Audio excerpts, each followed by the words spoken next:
Well, we'll kick off the session. We've got our usual webinar preamble to go through, and people will join as we do this, no doubt. So we'll do some quick introductions. So I'm Nick Court. I'm the CEO of the People Experience Hub. We are a employee experience, employee engagement, culture company. We help people understand their people through surveys, through consultancy stuff. And I'm joined today to talk about employee engagement through corporate responsibility and charitable giving by a fellow B Corp. So we met through the B Corp community, and I'll hand over to James to introduce himself and ActionFunder. Thanks, Nick. Yeah, great to be here. So thanks a lot. And yeah, so I'm James Dowdell. I'm head of product at ActionFunder, and ActionFunder effectively is one of the first, we think, speed dating platforms really to connect companies and their communities.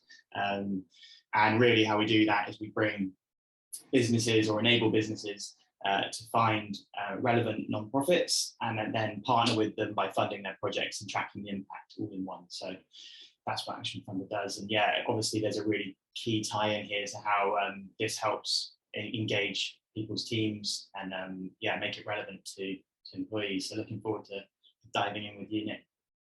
Yeah, and I guess to kick it off, we've spent, it's been an interesting few years. I don't know when we stop saying it's been an interesting few years coming out of a pandemic. Maybe next year we can't say it, but I'm going to keep saying it for now. It's been an interesting few years. Yeah. And I think interesting in terms of how people think about workplace, how people think about community, and how people think about how communities work together to come together. And I think the thing I saw probably over the last 2 years, 2.5 years, has been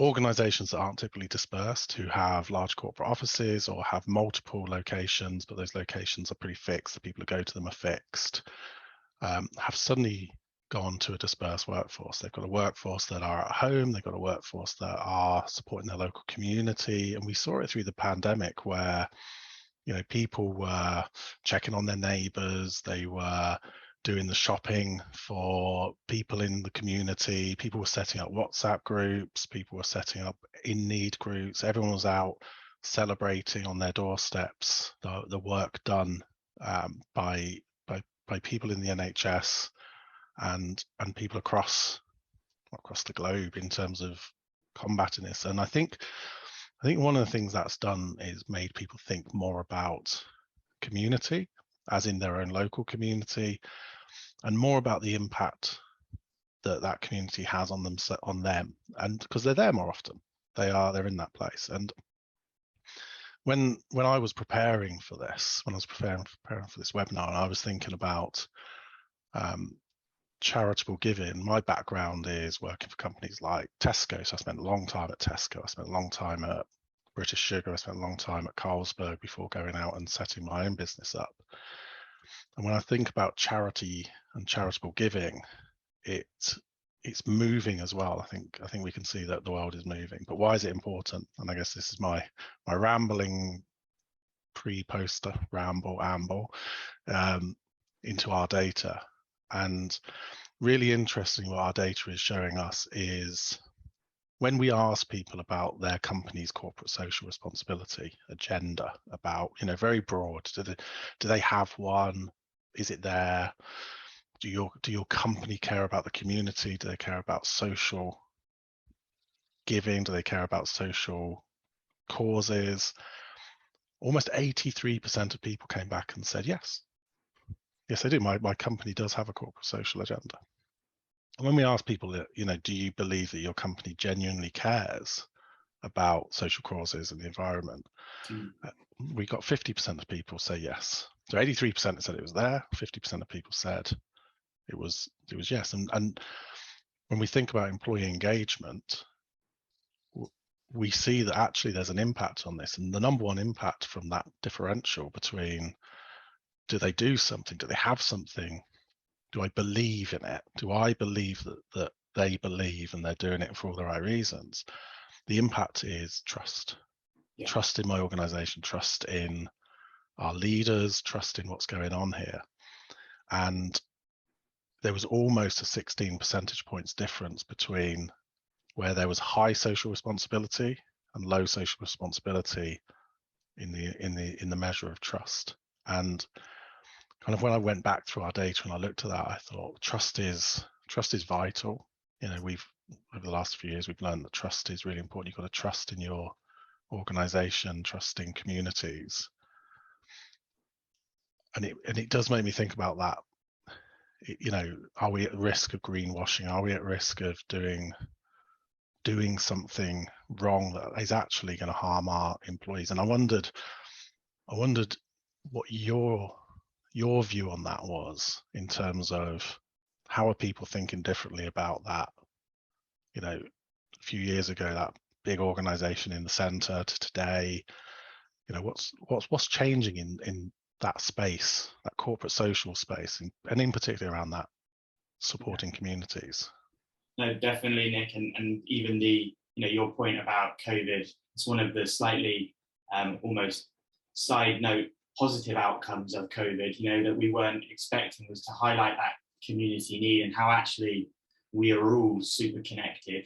Companies are full of employees and people that live in local towns, villages, cities across the UK, and they have people, neighbours on their doorsteps. I personally went out and had massive, bigger connections with my neighbours through as a result of COVID, and it definitely has highlighted that.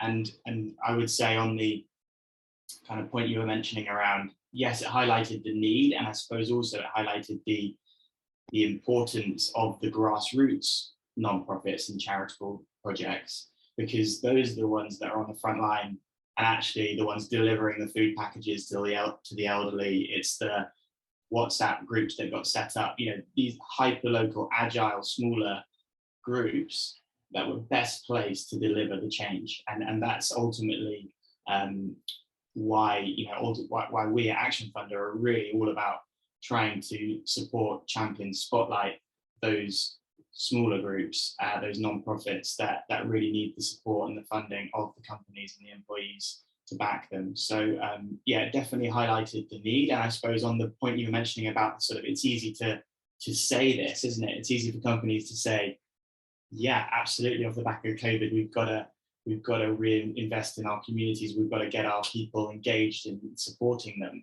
But the do is actually what leads to the trust, right? You can only trust what you see and what you see in action. So I think that's ultimately where I think what builds trust is seeing things happen and seeing words turn into action, ambition turn into action, and that's ultimately what we try to help facilitate there. Because actually, we're not trying to tell people off. Like, it's great to see people saying this stuff, but what we need is people doing stuff as well. So helping that transition, which is difficult. It's not something. If it was easy, we'd all be doing it. But it's definitely acknowledging that and trying to help solve that problem. I think, I think there's some really interesting things there, which made me think as well. The other thing that I think's happened is people are more critical of information and communications that come out. People are more, talk to me about what's sitting behind that communication. I want to understand more. And there's almost that combined with, I mean, certainly within businesses, we've seen it, and we've seen it within communication, internal communications, reward, benefits, the kind of space where people are managing and dealing with their own employees. The need for personalization, the need for employees to be treated as individuals within their work communities and to be recognized as, rather than just a hi colleague, there should be some personalization in that. But also that personalization is in the what we do.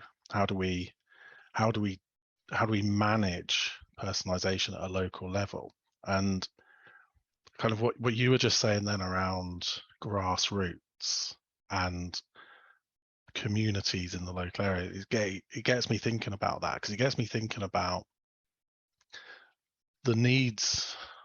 Well, it's not even the needs. The thing that I'm passionate about might not be the thing that everyone in my organization is passionate about. Right.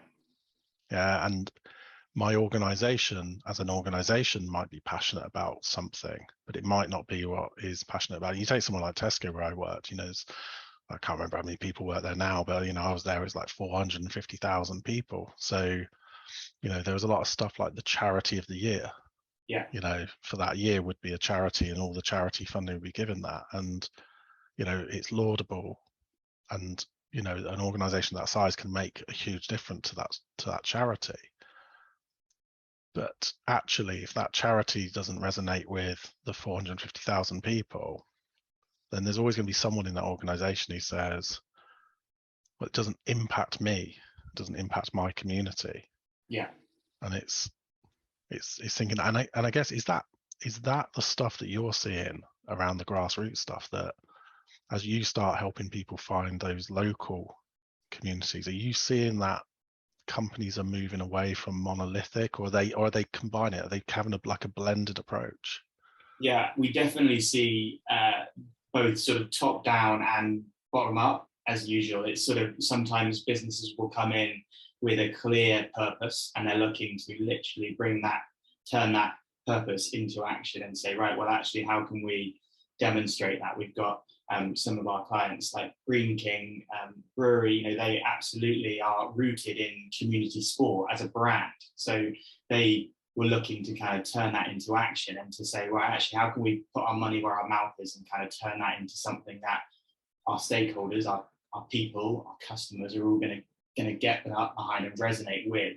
Obviously, within community sport, there's a lot of personalization, right? You've got people who like cricket, who like rugby, who like hockey, so I think that's where you can get a really nice blend. And I would say that actually the old model that you mentioned, that is still in a lot of places, the charitable approach of putting some money aside maybe for a charity of the year, is definitely, we're seeing that being transformed into, actually, how can I either build on that and sort of actually run some programs that are more connected through the top-down corporate agenda of purpose and ESG and all the acronyms, around this big and lofty ambitions, through actually engaging my team and my people, because there's some really nice ways that you can actually, make that giving targeted, but also then engage your people throughout the process, end to end, and I think that's where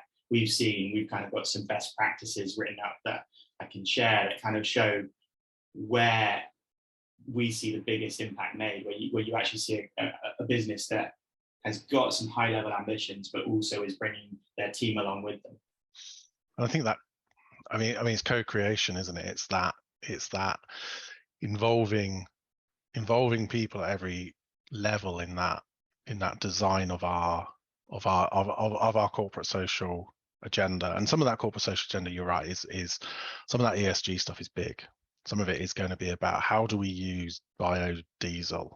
What do we, McDonald's have got like lorries that say that if this lorry is powered by the oil from our fryers, and it's, that's obviously big corporate stuff about how they tackle their own impact on the environment, how they tackle that stuff. Yeah. But that piece around that creation of our broad corporate social agenda into our communities, and empowering an individual in a local community to say, well, we would like to support this not-for-profit, and in delivering something that's really important to our community that we can actually touch and feel and see the benefits of, is massive. And yeah, and from an employee engagement perspective, we see this all the time, where people are involved, where people are communicated to, where people feel that they have a say, where their opinions are heard, then it flows through to lots of different places.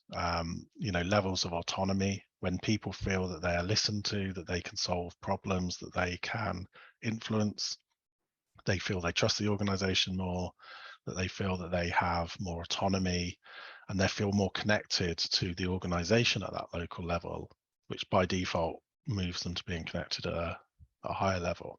Yeah, and builds that trust, right? That's the thing, and kind of going, actually, which ultimately then I think we've also mentioned kind of what's maybe the ultimate goal here is probably pride, and actually kind of going, right, well, actually, I know that my company, where I work, cares about this. This is how it is meaningful and resonates with me, and therefore I'm going to go out there and be proud about what I'm doing and be shouting about it. And we've had a question come in, but we'll come to that in a second. So the pride thing is huge. So we talk about engagement, employee experience, people experience, employee engagement. It's all a little bit, the terminology moves around, but the intention is the same thing. Yeah. And when we talk about pride in our framework, it sits within the middle of our framework in what we call the felt experience. So the environment that you work in, the felt experience, and the outcomes. Now, when we talk about pride, we can see what drives pride, what feeds pride. So when people feel proud, these are the environmental things that are happening. These are the controllables by the organization, and these are the outcomes. Yeah. And actually, we know that an organization that shows they care about the environment and the community, we know that when leaders care, we know that when corporate social responsibility is bought into and is being delivered well and is relevant to the organization and the people in the organization, all of those factors flow through into feeling proud to work here. And what does proud deliver? What does feeling of pride in an organization deliver? Well, there's some stuff which the organization which is important about, generally people go above and beyond, people will deliver for your organization, but there's some really key things. So if I'm proud, I'm an advocate. I'm an advocate of my organization. So people talk about promoters in a business, people talk about your biggest fans. Well, if you want promoters and you want your employees to be the biggest fans, pride is something you need to deliver on. You need your people to be proud to work here. The people that go and shout about your organization to their friends and their family is huge just from a brand perspective, but also they're the biggest recruitment team, right? So if retention is your problem and you want to retain people, then people being proud will be the people who are shouting, filling vacancies, come and work here, it's great, we do good things, so it flows through. And I'm almost like, so if we think about turning people into advocates, if your people aren't already advocates, then this is definitely something people can look at to drive that as well. And I wonder, from a perspective of somebody thinking about moving away from one charity of the year or a different charity every few months to being more dispersed, because we've done it in IT. We no longer have monolithic systems in IT. If I went to a client and said we've just got one big database and system that does all the work, they'd get worried. We've got microservices, we've got workers, we've got API layers, we've got lots of different dispersed bits of our system that have gone out and it's more agile. Yeah. We've moved away from that. So if somebody wants to move, what does good look like for somebody doing that? What does somebody saying, actually, I want to think about doing more, and I want to move away from this? What does that look like? Yeah, definitely. And it might help. I can flash up a quick screen which just kind of summarizes, but I'll just talk to it. We definitely see it. Hopefully, you are seeing that now. On my screen, we really see that, I suppose, and just to sort of start at the basics, the space that we're operating in here is community funding. So it's less the charity of the year one donation model. It's actually about how can I fund and collaborate with multiple smaller grassroots projects and kind of basically collaborate and make change happen. So, and when we talk about the sort of best practices of it, going back to everything we just said around, making that relevant is the goal. So going back to what your overall top-down priorities are as a business, and we're making it relevant to what you're actually doing, and be that Green King in their brand, or actually the types of products that you're building or services that you're delivering. Making that relevant at that level, but also then remembering that where are you rooted in your locality, and where do your people operate from, and what communities do they sit within. So that ability to kind of find local and relevant non-profits is definitely the sort of first step on the journey, is to kind of find those non-profits, because they are effectively out there doing the doing, and it's about how can you meet those where they are and help make their projects a reality. So the kind of other points I've got on the slide there are mainly around how you can actually think about making this more engaging and as an experience for your team as well. So it's not just facilitating the giving or the funding, it's actually about kind of bringing it to life for your team. So you can actually engage them and involve them from the start to the end, and it be that kind of helping nominate charities that they care about, or that they know about, that they want to be supported, they're involved with, or be that through to selecting who they fund, who you give the money to, do it through a kind of judging panel event or a vote, all the way through to that kind of point around capturing real stories. That those storytelling is obviously a really important point here, because those stories from real individuals that the funding has helped are the things that really bring this to life and really resonate with people. You know, it's a well-known fact in this space, is that, you know, people really like, the way to engage people is through storytelling. And so capturing those stories, sharing those stories, and making sure that everybody knows about what's happening, knows about who's been supported, where they're based, those stories get shared. And really importantly, now back to your kind of greenwashing point, that, you know, people are more critical about this now, and quite rightly, because it's easy to say something and not back it up. So having tangible and trackable impacts that you can point to, that you can share, be that internally, externally, to proof, you know, provide proof to your stakeholders that you are making an impact, really means that you can that's the sort of best practices. And also that point around, you know, you're agile, you mentioned doing this once a year, that maybe this sort of sticks on a notice board at the back of the office that you might walk past every now and then. That model of like, how can we keep this more, make it more frequent, that cadence of giving, make it more every day, so that it actually becomes, people are connected with it more regularly. I think that's kind of the point around giving shouldn't be this, or funding shouldn't be this act that gets done once a year around Christmas time when people do a whip around. You know, let's actually engage our teams. Everybody wants to, and now companies are putting programs out there that are actually saying, look, take these volunteer days, do this employee giving. They're doing that, but again, sort of what we lead on to is one of the problems that we see is, even then, when a company is doing that, there's still a bit of a disconnect between the uptake in the teams and the actually, okay, well, if I've got 2 volunteer days a year, great. How do I take them, and how do I find the right nonprofits, and if I've got employee giving, how do I know that the projects I'm funding are vetted, and all these things. There are lots of reasons why there are barriers that ultimately lead to a lack of uptake in that area. Let me jump back to you there.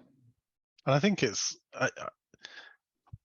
I'm fascinated. It's a lot to take in, and and keep bringing it back to the employee engagement, employee experience piece. And I'm getting some live feed from people in our team around what else leads to what community, what pride, what it leads to, where it goes to. People are quite excited by this stuff. But you talked there about giving people stuff like volunteer days, and giving them the opportunity to take control. And we also know that people, as they are looking for new employees and new employers, as people are going out to the community to look for a job, they're looking for an organization that can back it up, but they're also looking for an organization that enables them.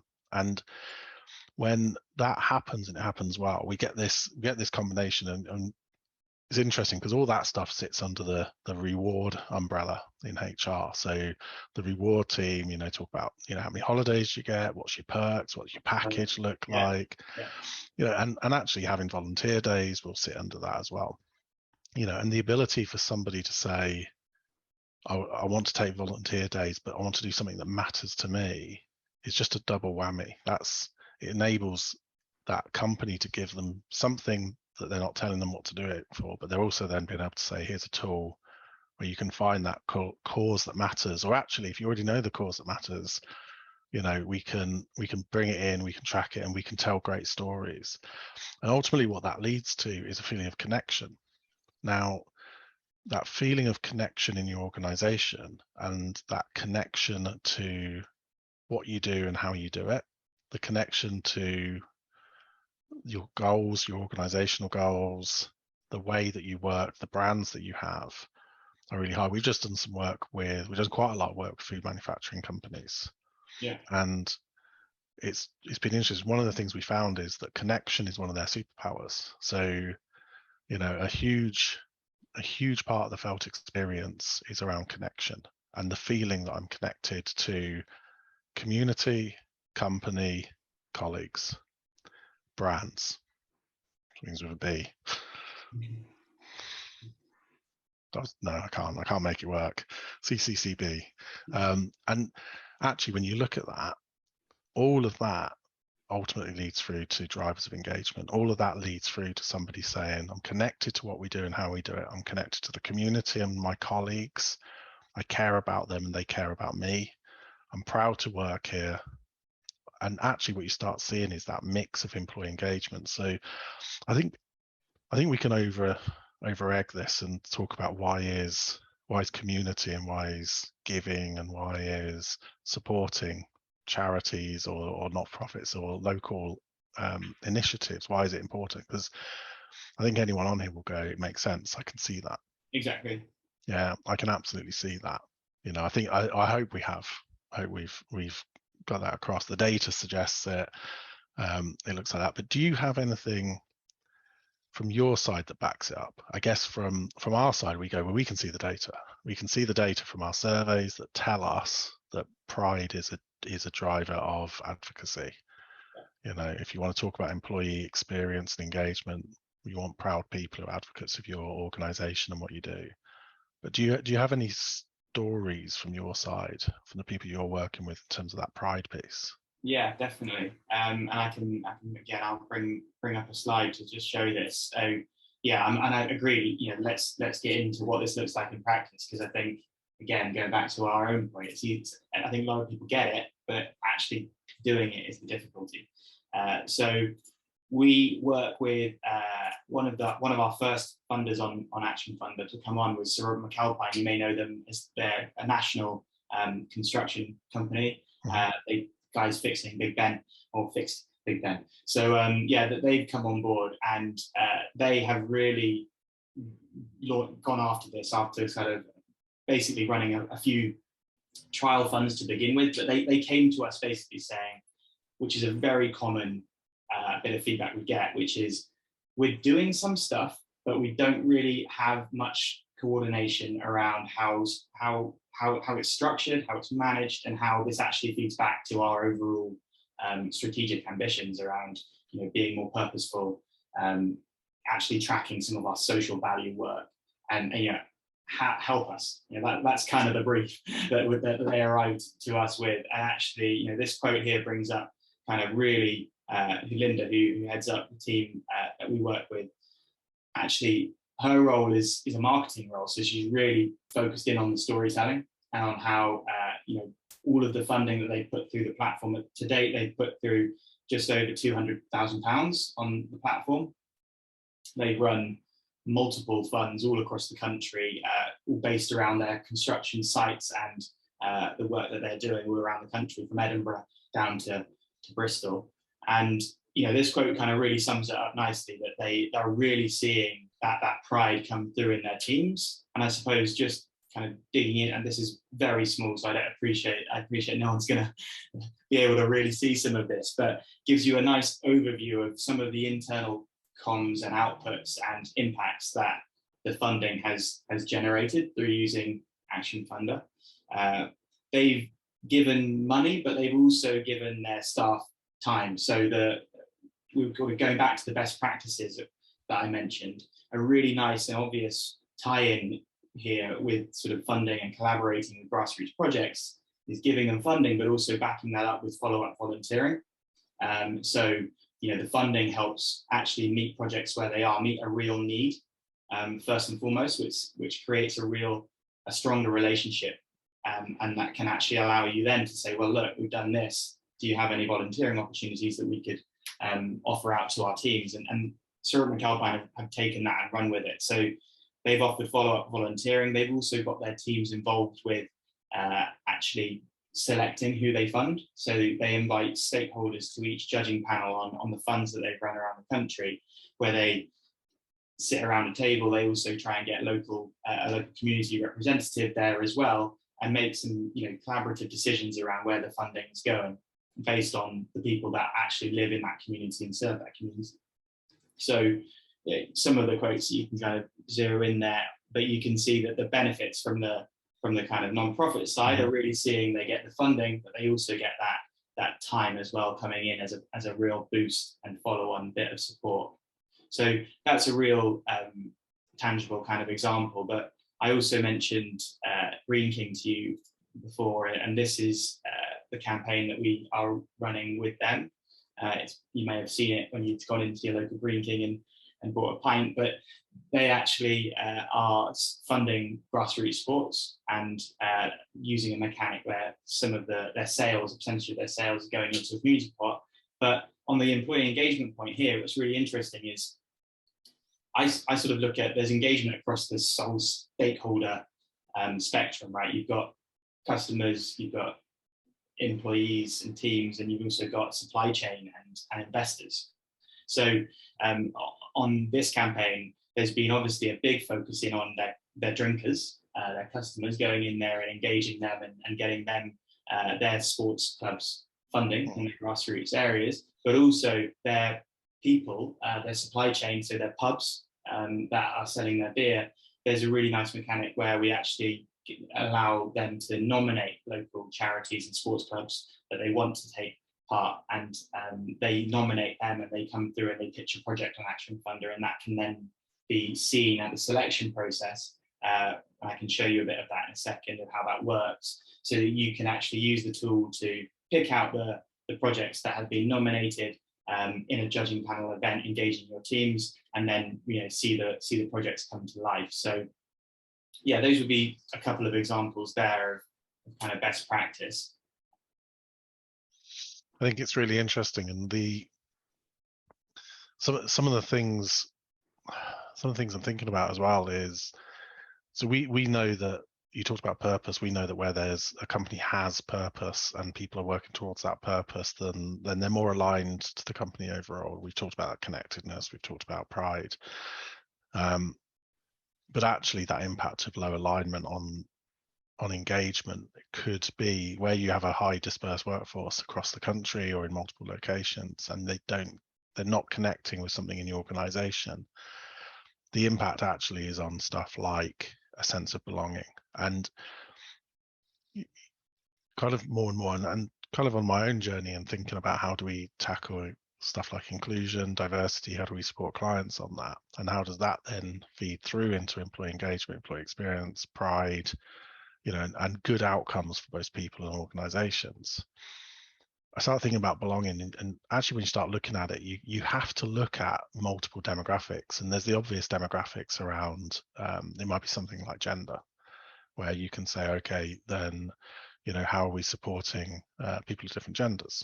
But there's also that connectedness that says, actually, we need to look at geographies, because, if you've got a team in Leeds and all of your community work is being done in London, the likelihood is they're not going to feel that connection. Now, I'm deliberately being vague and not talking about geographies in terms of, social groups within those geographies that are larger groups, but we can think about it as wealth divides. We can think about, if people see that local charities or local projects or local community actions are not taking place, they just won't feel connected with that overall. And they also then will lose that connection with the company in terms of them as an individual. So, if everything that's being done is centralized, you potentially, you're going to do great good for that centralized piece, but you're going to lose your people because it's going to get watered down by the time it gets to them. And I don't know this is, and I'm guessing now that we don't have any data that backs this up, but I would wonder if people felt connected locally to the work their company was doing in local communities more, are they more likely to feel that the company cares about belonging, that they feel like they belong more? If the predominant population in one area has a community project that they're passionate about, then the company enabling that and enabling them to work with that local project, that local group, that local non-profit, I would think comes back to that sense of belonging.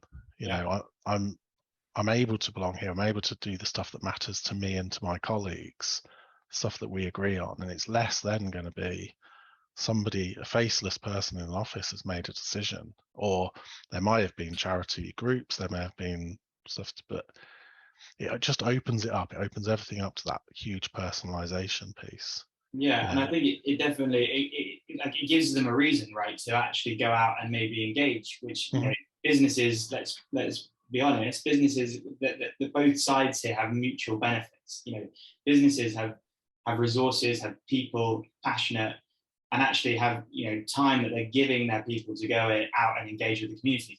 The community projects and the community groups, those grassroots people, are really in need of those resources and that time and that expertise. And the value exchange is clear, and I think it's really important that we definitely shout about that on ActionFunder, because it's actually important that both the benefits here, that the business is being able to fund those projects and in return see that impact both on their business but also on the actual environment and their ESG targets, etc. But the local projects are also getting that benefit of the specific things they need for their projects, but also that relationship with potentially a big company or a company that they wouldn't have been able to go and knock on the door on without. So I think definitely you don't necessarily need the data, I don't think, to back that up. It's sort of actually an obvious point of giving your people a reason to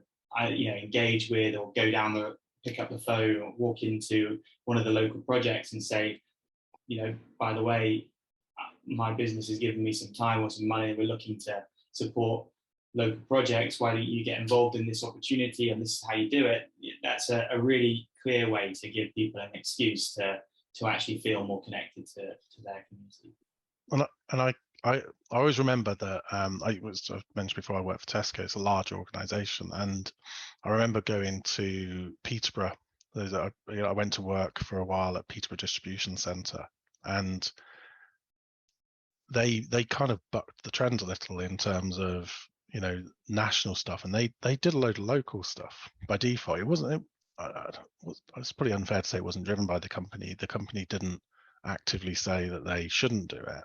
But it probably wasn't enabled as well as it could have been. But the community in Peterborough at the distribution centre that Tesco had wanted to go out and do stuff in their own community. They were passionate about Peterborough and the surrounding areas, and they used to do community projects off their own back. They used to go and clear local riverways. They used to go into the city centre and collect rubbish with their Tesco tabards on and doing this stuff. And it wasn't necessarily just their own, but they knew that they had an impact in that community because they drove lorries through it. So they drove lorries through it. They operated 24/7.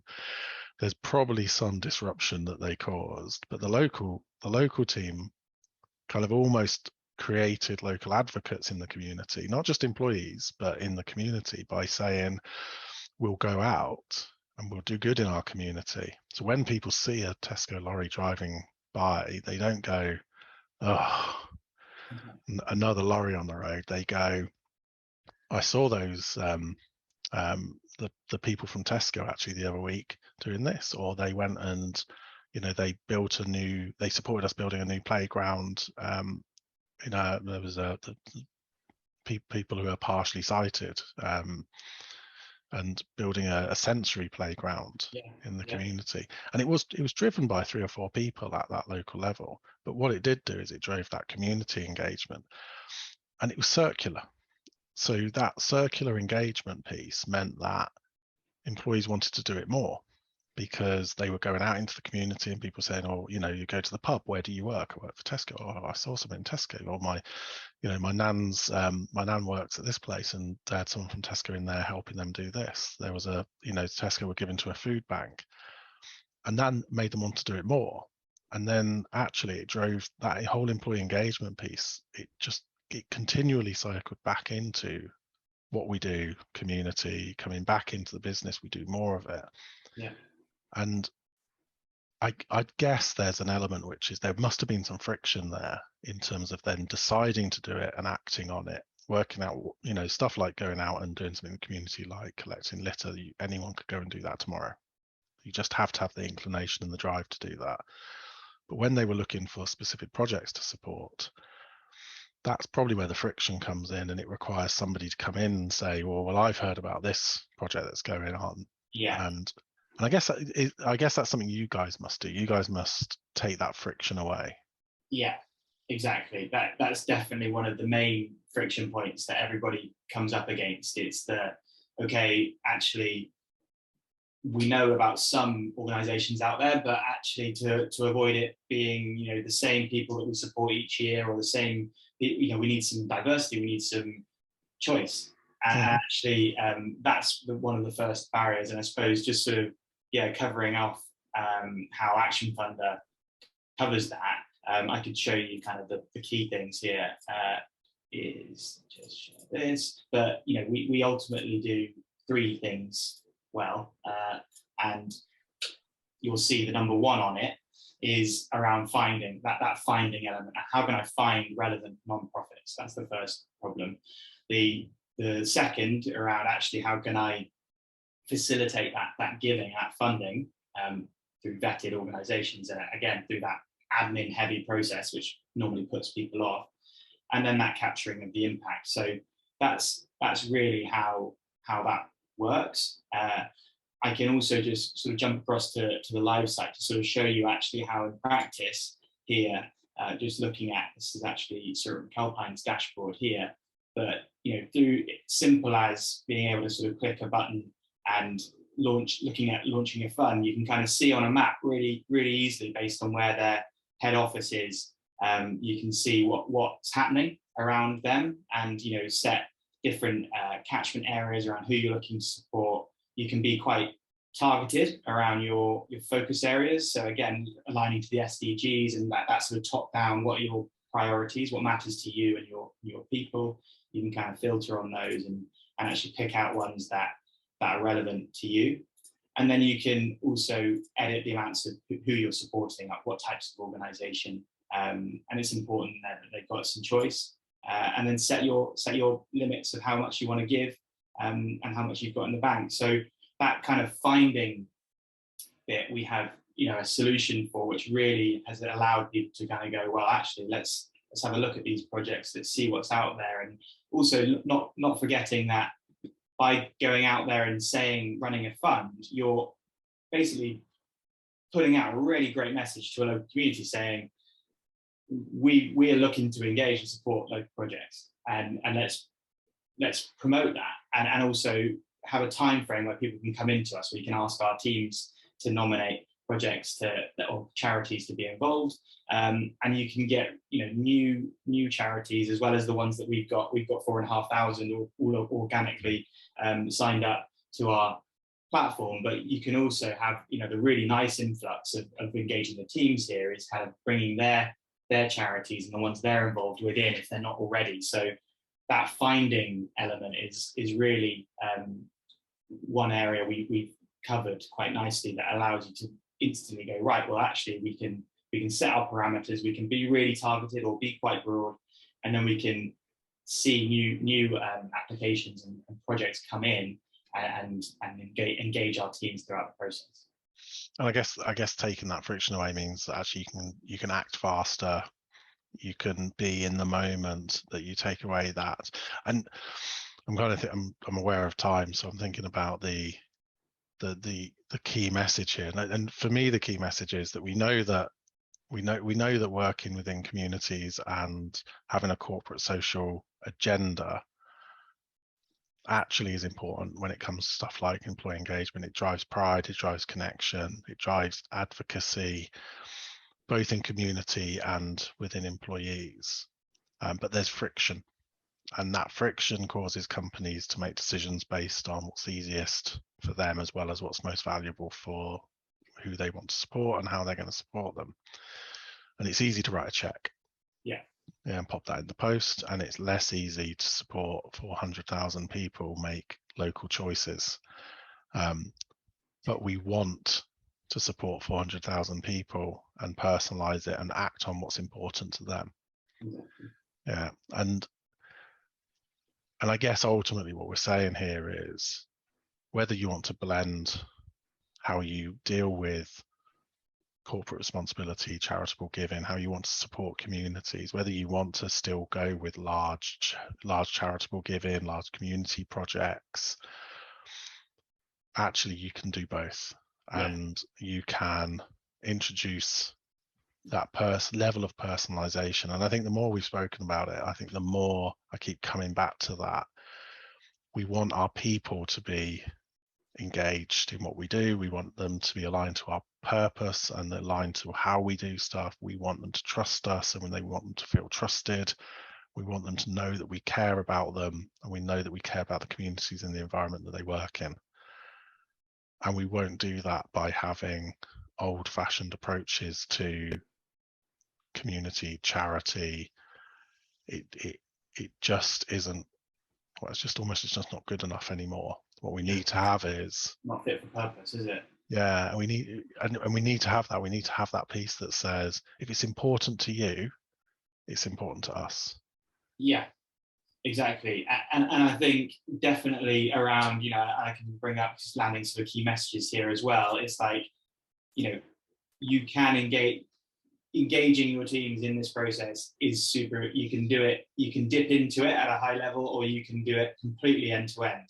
And I think that point of how do I make it important and relevant to my people is, you will see people out. Some people are way more proactive, and there are people running charity runs and doing personal sustainability challenges, like not using plastic, or all sorts of things around how they might actually raise some funds that might actually then go into, again, another one of the problems that people say, well, how do you get the funding to actually provide the giving and do the funding? That there are ways of engaging your teams through start to finish, and that friction that you've highlighted is absolutely there, but there are solutions in place that actually make that alleviate that friction, that allow you to focus on the value add of kind of actually, right, how do I, one of the key things here is storytelling and messaging, and telling that out to your teams and going, right, this is what we're doing, this is why we're doing it, and this is how you can get involved.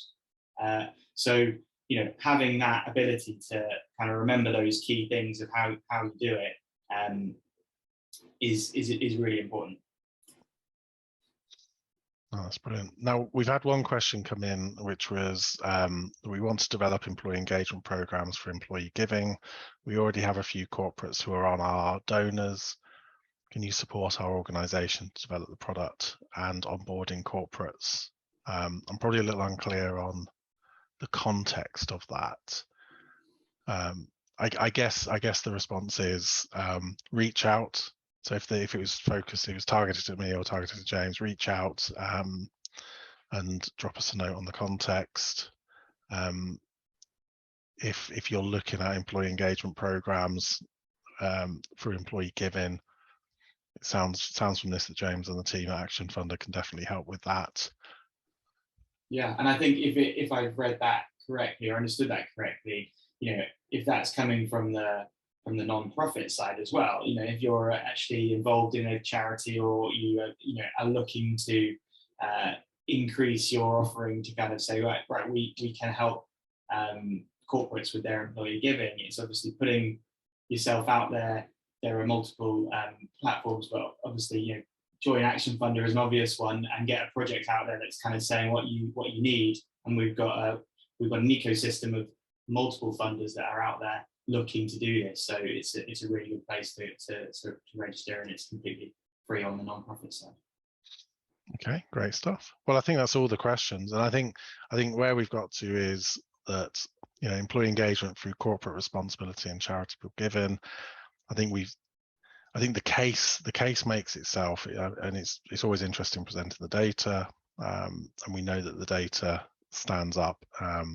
It's got a lot of data points in there, and it's great to hear from your side how actually this can be good communication, it's good PR, it's easy to do, and that actually probably gives the person who's owning it in the organization far more tools to really understand what their organization is doing, to communicate that back to employees. Because again, I think there's a frustration generally out there, or certainly from my own perspective, my frustration was always, I know we're giving, I know we're doing, I don't actually know what's happening with that though. I don't know what the outcome of that was. I don't know, I didn't see something tangible. If you're giving to research or you're giving to large charities, it's almost lost in the outcome.